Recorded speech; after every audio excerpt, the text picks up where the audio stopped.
Now, before we get into the actual classroom setting, there's still a couple things that I want to ask you guys.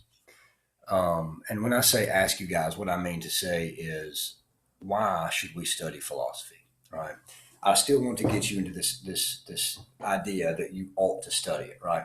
Now, we're going to just this is going to be some preliminary stuff before I invite you into the classroom, so to speak. Right? Um, and this is going to be the base of our entire course. These particular points are again what I'm trying to get to sell you on. And when I say sell you, that's really just for lack of better words. I mean, I'm not a salesman. I couldn't sell a jacket to a man freezing to death, right? I mean, as bad as that joke is, it's true. I'm not a salesman. Now, the reason I say that then is I really am trying to see. I want you to see how applicable philosophy really is to your life. Now, here's an interesting question: is it applicable or applicable? Hmm? Is it Caribbean or Caribbean? Which, by the way, I think my contribution to life and the universe and the deep things of philosophy and theology should be that we change the cultural maxim. You say potato, I say potato. Because look, come on, let's be honest. Does anyone really say potato? Well, everybody pretty much says potato. So my contribution to life and all things important, I think, should be we drop that. You say potato, you say potato. We drop that and we adopt this and said, you say Caribbean, I say Caribbean. Because now we actually have something that's a little intriguing there, right? All right, so enough of the silliness. Now, why study philosophy? What is it? Philosophy is just simply the etymology here is going to tell us, right? That's not always true, but the etymology here really does work. Philosophy, philo, Sophia, right? It's supposed to just be the love of wisdom, right? You take those two words, the combination of philo, right? Philadelphia, right? Brotherly love, that kind of thing. Uh, Philo, meaning to love, right? And Sophia, right? Hence, even the name is the Greek for wisdom, right? So it's supposed to be this love of wisdom.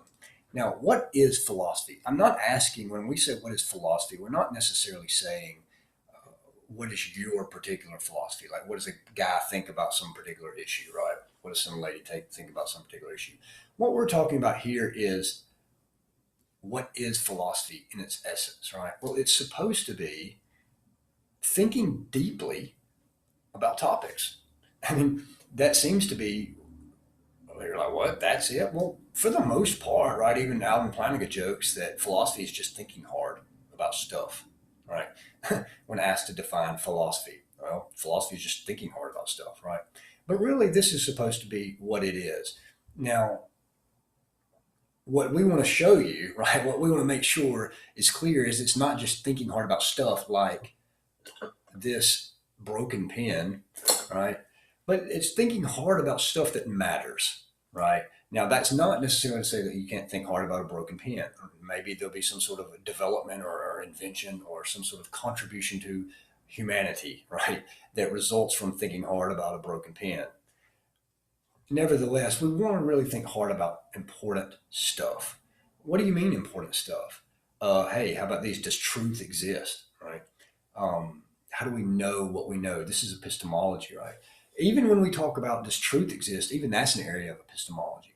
Now, if you're kind of an apologetics junkie or philosophical junkie in some sense, and you're already thinking about a lot of this kind of stuff, you may the term epistemology that may just be like me saying water is for drinking, right? That may be something that you just easily, oh, yeah, I know what that is.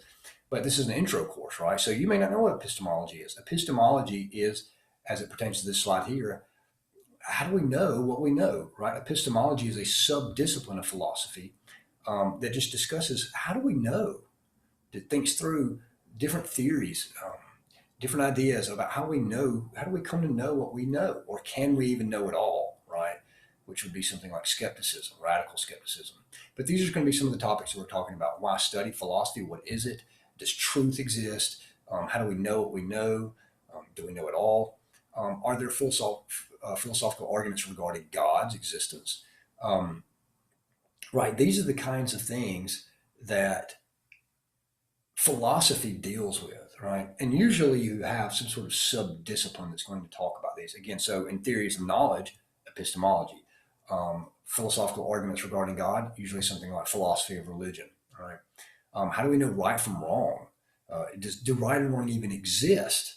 So that would be an area, a subdiscipline in philosophy that we call ethics. And even when we talk about is there right or wrong, that would be something like meta ethics, like what grounds right or wrong, what makes something truly right or truly wrong. Do those categories, truly right and truly wrong, do those categories even exist? Or does it make sense to really even say that at the end of the day?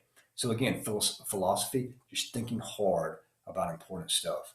Um, so again, these topics here would be covered under these subdisciplines of philosophy that you see right here: epistemology, metaphysics, philosophy of religion, ethics.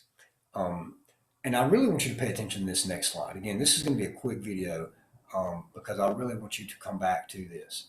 I'm going to come back to this slide here. We'll come back to that in the classroom.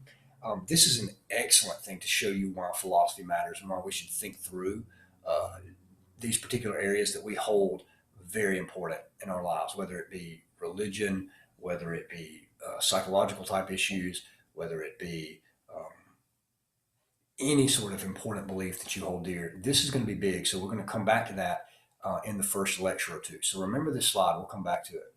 Now, again, when you're thinking about philosophy and me trying to show you the importance of this here,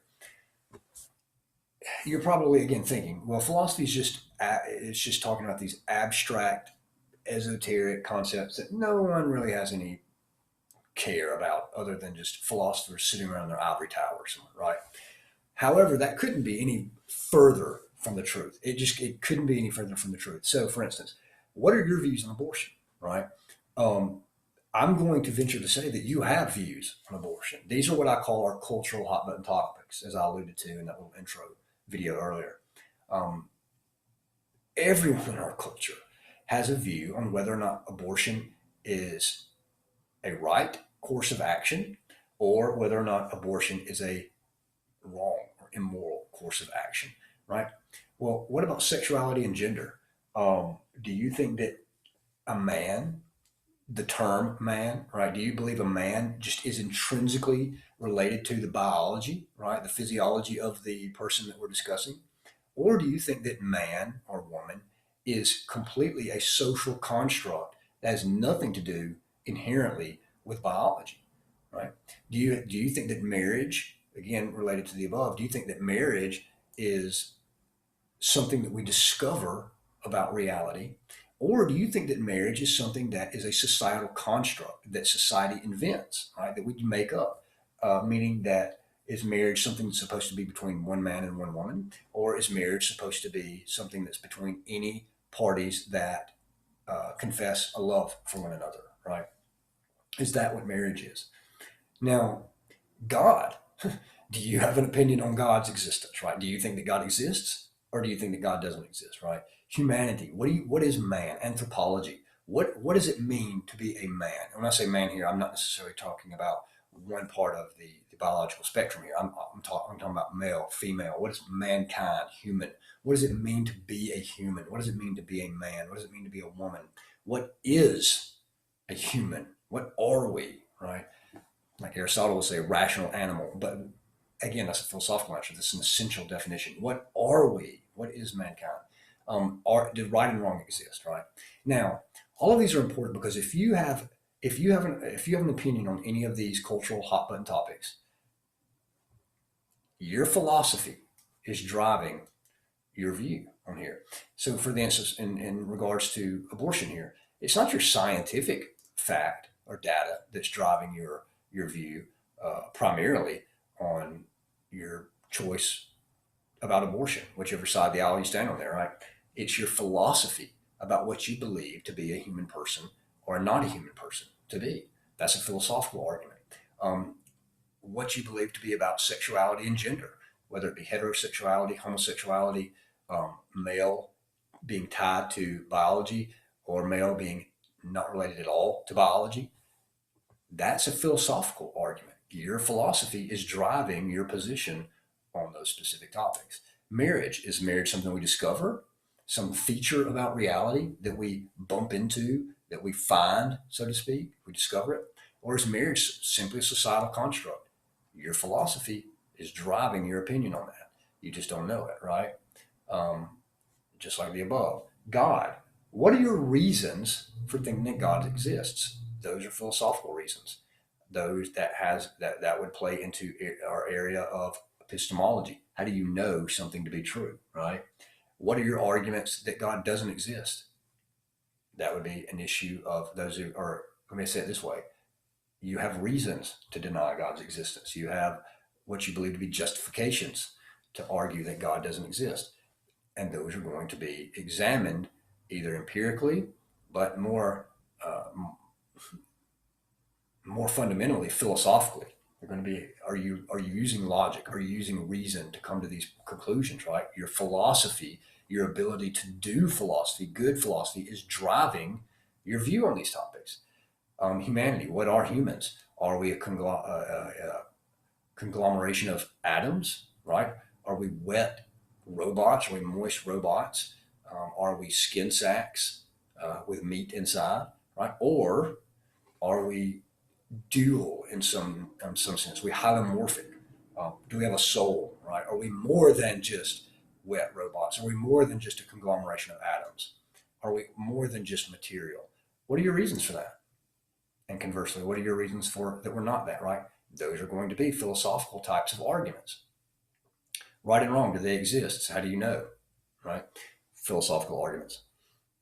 So again, all of these topics here, you can't escape. You can't escape it. Any of these particular topics that we talk about are going to be driven by your philosophy. That was the speaker shutting off. So if you just had a heart attack like I did, I apologize. Speaker shutting off. So philosophy is going to drive your view on every single one of these important topics. So if we were going to conclude just with this particular slide, who is doing philosophy then? Who's doing philosophy? Who is thinking about stuff, right? Everybody. So then the question is, you are not exempt from being called a philosopher in some sense. The question is not who is going to philosophize, right? The question is not who is going to be not thinking. Everybody's already thinking. If you have a view on anything, any of these topics above, then you're doing philosophy. If you have a view on abortion, if you have a view on sexuality and gender, if you have a view on marriage, if you have a view on God, if you have a view on humanity, what are humans, if you have a view on ethics, then you're doing philosophy. So the question then is not who is using philosophy. Everybody's using it. The question is who is doing good philosophy and who is doing poor philosophy. Who's thinking critically? Who's thinking logically about certain topics and issues, and who's not? Right? Again, the question is not who is using philosophy. The question is who is using philosophy rightly and who is using it in a negative or poor manner. Again, if you have a view on any of these topics, you're doing philosophy whether you like it or not, bro. That's just how it works, right? So before we can move into any sort of argument, progress and knowledge, or concerning the existence of God or any of these topics, ethics, we've got to begin with the concept of truth. We have to begin with the concept of whether or not truth even exists. Because I want you to think about this. What is the point of taking this class if we can't know the truth, right? If truth is completely relative to individuals, if truth is completely relative to societies, then why bother doing any of this? So we have to begin, if we want to progress in knowledge, we're assuming that we can know the truth about things, right? You don't progress in knowledge and then at the end of the day turn around and say you can't know the truth about it, because how do you progress in knowledge if you can't know the truth, right? Isn't knowledge just knowing the truth about some particular subject, right? And being able to apply that in some real fashion. So we're going to look at that first. Now we're going to go into our classroom setting. I'm going to pull you guys into the classroom along with me. Hopefully that helps you start to think about philosophy and see the importance of that. See you in a few.